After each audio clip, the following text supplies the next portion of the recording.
Hi, this is Ram Gopal Verma and congratulations to iDream for reaching 1 million subscribers. Sairam Shankar సినిమాలో చేస్తున్నారు కదా, చాలా gap తర్వాత చేస్తున్నారు కాబట్టి అంత ఆల్మోస్ట్ మీకు కొత్త జనరేషన్ మీ కళ్ళ ముందు తిరుగుతూ ఉంటుంది. ఎలా ఉంటుంది వాళ్ళ నుంచి మీ రెస్పాన్స్, అంటే రెస్పెక్ట్ కానీ, అంటే ఎలా కొంతమంది మిమ్మల్ని తెలియని వాళ్ళు కూడా ఉండొచ్చు, కొంతమంది బహుశా ఒకరిద్దరు ఉండొచ్చు.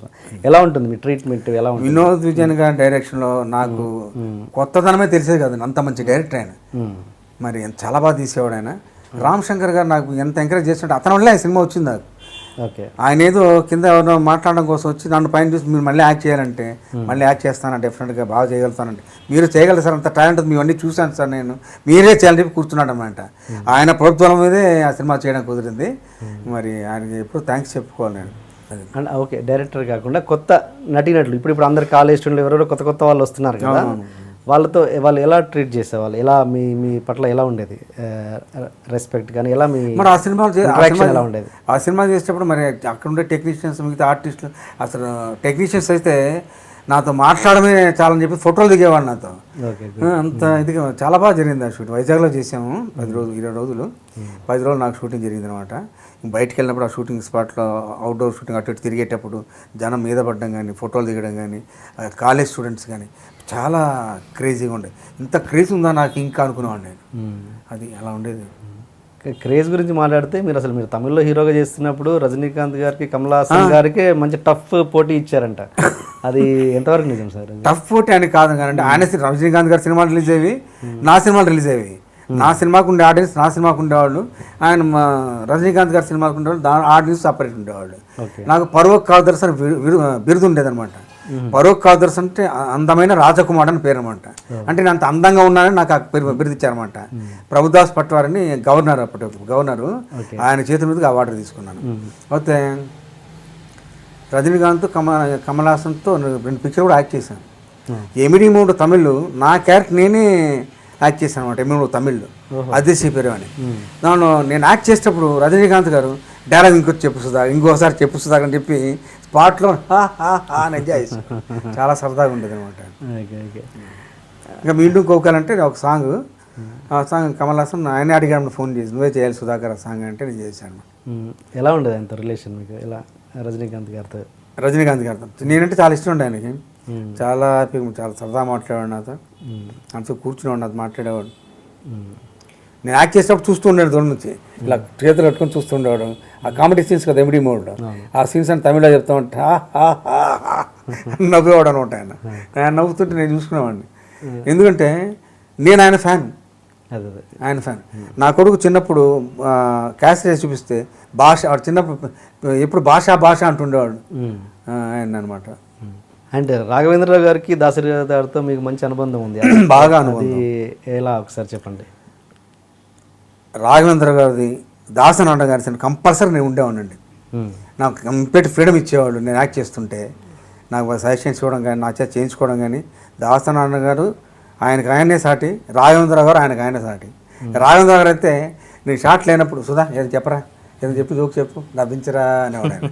నేనేదో చెప్తే ఆయన పగలబడి నవ్వేవాడు అనమాట. ఉండేది షూటింగ్. ఒక జోక్ చెప్పండి. నేను కనపకపోతే అరే సుధాకర్ని పిలవంటరా, ఏంటి సుధాకర్ ఏం మాట్లాడమన్నాడు ఆయన. అంత బాగుండేది. ఏదైనా ఒక జోక్ మా ప్రేక్షకుల కోసం చెప్పండి. నన్ను చిలక, ఒరే చిలక ఇట్రా అనేవాడు.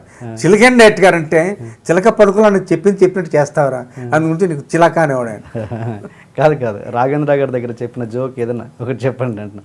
అదనే కాదు, అదే ఏమంటే ఒకసారి డైరెక్టర్ గారు మీరు సాంగ్లో మరి అందరికి రకరకాల పండ్లు వేస్తూ ఉంటారు కదా పొట్ట మీద, పుచ్చకాయ వేస్తే ఎలా ఉంటుంది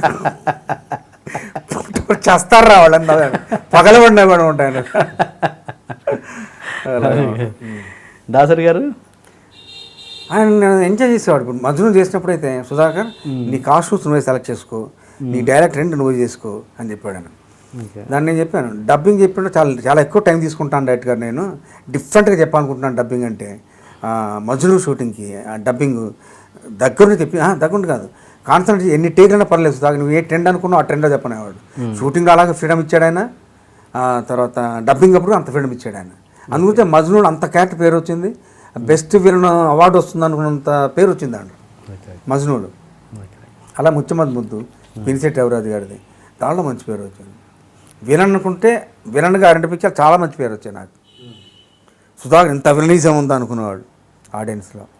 ఇప్పుడు మీ అన్నయ్య గురించి వస్తే, ఆయన తను పెళ్లి చేసుకోకుండా మీతోటి ఇప్పటివరకు ట్రావెల్ చేస్తున్నారు, ఆయన గురించి చెప్పండి. మా అన్నయ్య గురించి ఆయన లైఫ్ సాక్రిఫైస్ చేసినట్టు అనుకోవాలండి. ఎందుకంటే నేను ఇన్స్టిట్యూట్లో ఉన్నప్పుడు, నేను ఇన్స్టిట్యూట్లో చదువుకునేటప్పుడు పార్సల్స్ వచ్చాయి నాకు ఏలూరు నుంచి. ఏంటి పార్సిల్ అంటే, చిరంజీవి అన్నది ఇప్పుడు ఏదో పార్సల్ వచ్చింది చూడండి. దాంట్లో షూసు, నాకు వేసుకొని రకరకాల చెప్పులు, డ్రెస్సెస్ అని ఉండే అనమాట దాంట్లో. అంత ఇదిగా చూసాను. ఎందుకంటే నా కోసం ఆయన సాక్రిఫైస్ చేసినట్టే. నేను పుట్టాను, నా కోసం అన్నీ చేశాడు ఆయన. అలాగే ఇప్పుడు నా బిడ్డ పుట్టాడు, బెన్నీ, వెంటకి మైకే. మరి బెన్నీ స్కూల్కి వెళ్ళే దగ్గర నుంచి ఆయన డ్రెస్ వేసుకున్న తర్వాత ఆయనే చెప్తూ ఉంటాడు. ఇంకా ఆలినాలని ఇంకా మిస్సెస్ బెన్నీ లేకపోతే నేను లేను, వాళ్ళిద్దరే మీ ఈరోజు నేను ఇలా ఉన్నానంటే కారణం మిస్సెస్, బెన్నీ, మదర్, మా అన్నయ్య. అంటే అంటే ఈ రోజులలో ఇలాంటి త్యాగాలు అనేవి ఉండవు. మా అన్నయ్య లాగా సాక్రిఫైస్ చేసేవాళ్ళు ఎవరు ఉండరు. కుటుంబానికి ఆయనే మెయిన్. మా ఇంట్లో జరిగినా ఏదైనా సరే ఆయనే దగ్గర చూస్తాడు తప్పితే ఒక తండ్రిలాగా.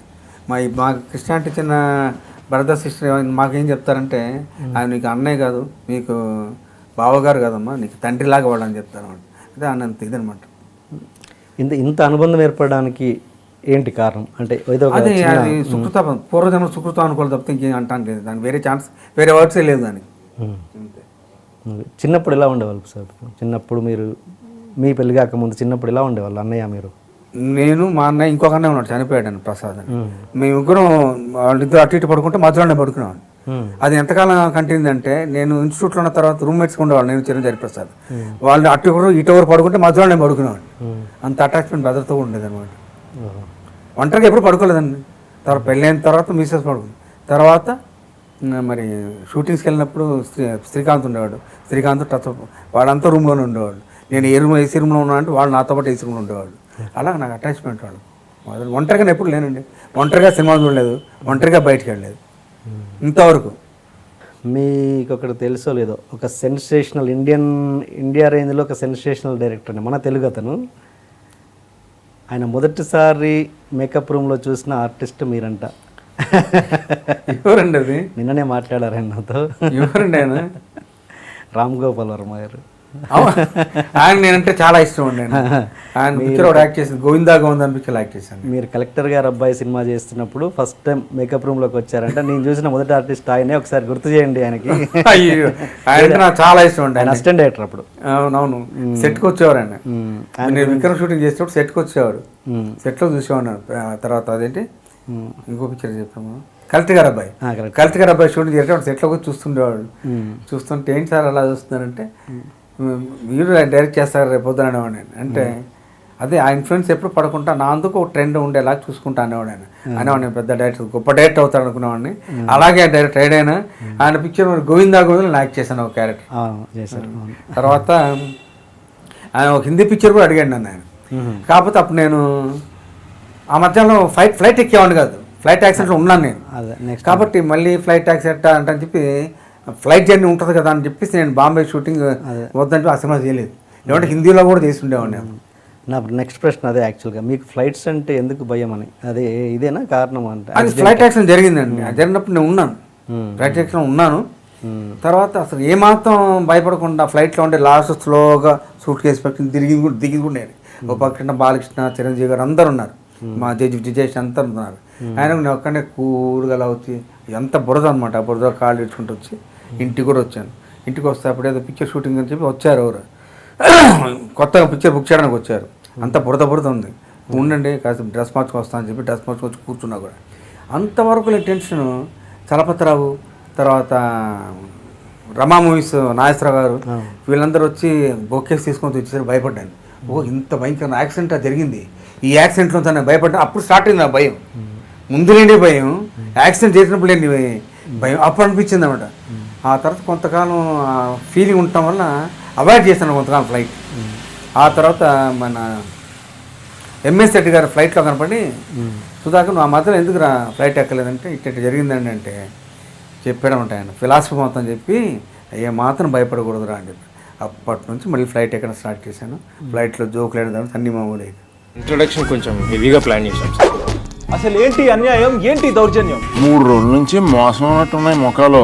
ఎవర్రా మీరు? జూనియర్ ఆర్టిస్ట్ ఉన్నది కూడా లేదు కదా, ఎక్కడ పట్టాడు రా బాబు వీడిని. I love you. పోతారా రే, నాశనం అయిపోతారు. జిమ్మి అన్నారేమి? ఇదే సార్ జిమ్మి. అవులే ఆన్లే అవుపిస్తున్నా నీకు. Hey where are the couple, I want to shoot. ముందు కలర్ తెలెట్టుకుని మా కండిషన్ చూడరా Kaabil. So please do subscribe to Lolo K please.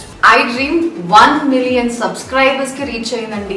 Congrats to iDream Media on reaching 1 million subscribers. iDream Media on 1 million subscribers reach Islamgo. All the best and congratulations to you. Congrats iDream. Keep up the good work and continue to entertain.